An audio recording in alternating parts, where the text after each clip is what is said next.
So allegedly, we're live. I've been having some trouble getting this stream started, but I'm very excited about it.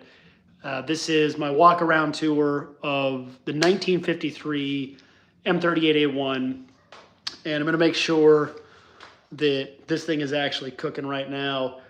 I did one of these on Twitter not that long ago, but you can see behind me, this is the Jeep, and I can move the camera over here to the front and give you a little bit better idea of what it is that we're looking at here. So, not necessarily the normal type of content that I've been doing on this channel, but as you have probably noticed, I haven't done a lot with this channel in quite some time, so I thought, why not? Let's take a look at the old M38A1. So this has a 2.2 liter motor. It's a very small 4-cylinder motor.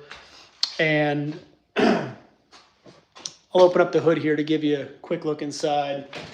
The lighting is getting better, but is not ideal. So let's bring this in here and tilt this down so you can actually get a look-see at it. And then I think I can probably bring some more light onto the situation.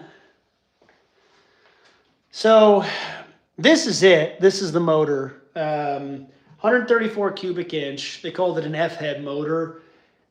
Single barrel carburetor, very light in that regard. You have a cast exhaust manifold, which for the performance folks out there, they know probably isn't the most ideal. But that's what it comes with. That's what you have here. And this is something that worked.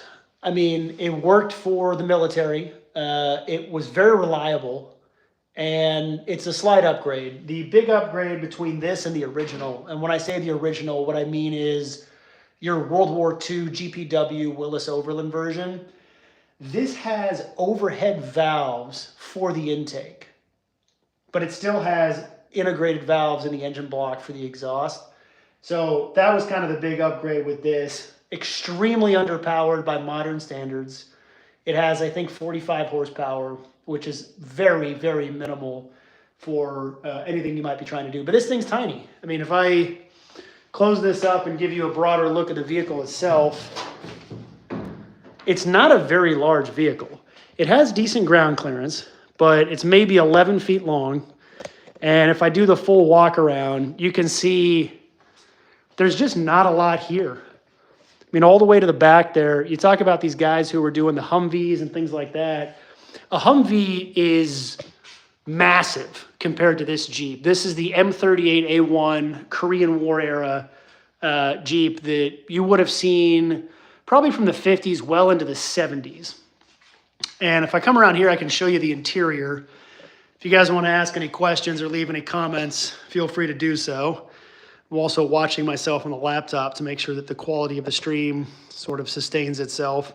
It's my first time doing one of these, so I apologize for the poor camera work.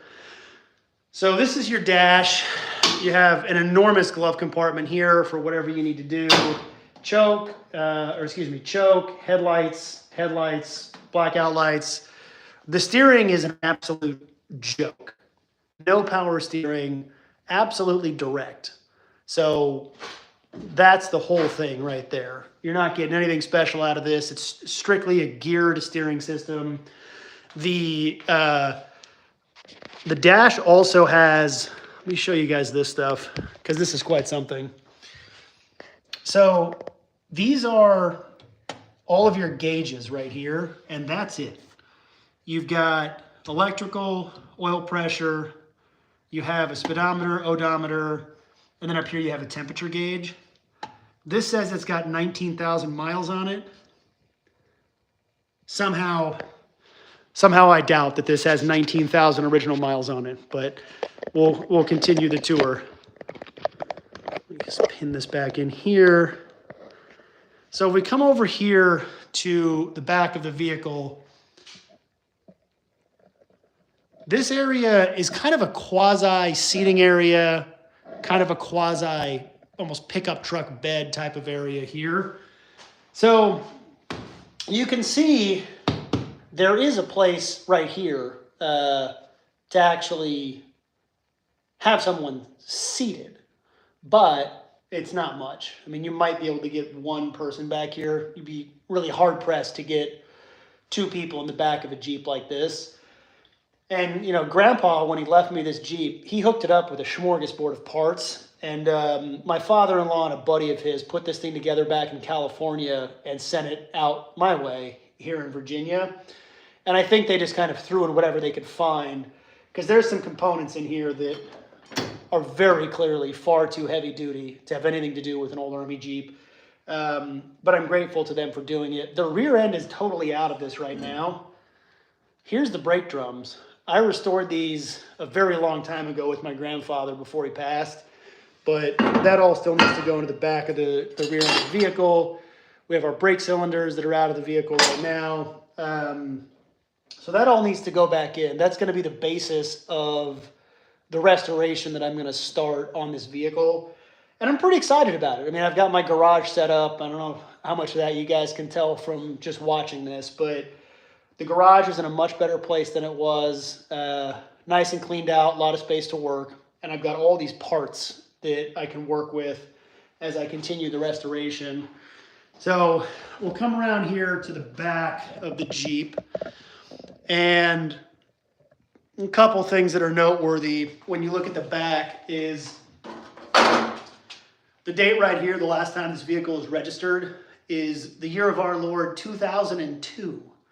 So it's been a very long time since this thing has been roadworthy. My grandfather and I started taking this thing apart when I was in high school, which was in 2002, when I was very young. I might have even been in junior high, come to think of it. But we took the rear end out to fix some leaks in the rear axle that was leaking into the brakes. And I can show you that right here. The brakes were lubricated. The axle grease was going on to the actual brakes. And that's obviously not something you want on your brakes. So we took those apart. We never got it back together. And unfortunately, my grandfather passed away a few years ago. And we never got it back together. But I think as a testament to him, I'm going to try to get this thing back into working order, because that's what Grandpa would have wanted. So if we come over here, we can look at passenger side of the Jeep.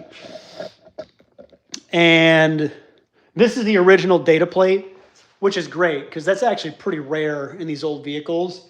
This whole piece right here, first of all, let me see if I can bring this down. So your whole windshield comes down, which is super cool. And then this whole component here, this whole piece of the dash, this is one long piece that you just unscrew these bolts and the whole thing comes off, which sounds cool, but because of that, this data plate right here is actually a pretty rare find. There are a lot of people that have them, but to have the original one that came from the factory is less common than you might think. So this has the original M38A1 data plate. And let's take a look at which factory it came out of here. I might not be able to read it. So this was made in November of 1952. So this vehicle is 52 years old at this point. Or no, 72 years old. My goodness. Just really something how these things hold up after all this time. And then over here in the middle, you have your Borg-Warner 3-speed manual transmission, which is very exciting. You've got your transmission in and out of neutral, and then you've got transfer case, and then you've got high and low for your gear ratio. So all of that, my God.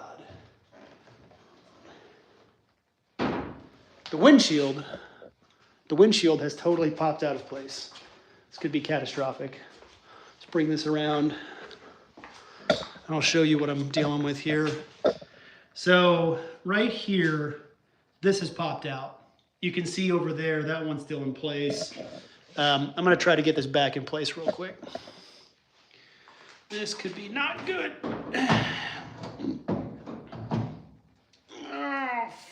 There we go. Okay, so now it's back in place. So that's kind of the walk around. That is the bulk of the Jeep itself. And, you know, we didn't get a lot of views for this particular video, but I'm looking forward to doing the restoration. That's kind of why I did this video, is just to document the condition of the Jeep as it sits right now. The paint's not terrible. There's a lot of Bondo though, which is unfortunately quite common for vehicles like this.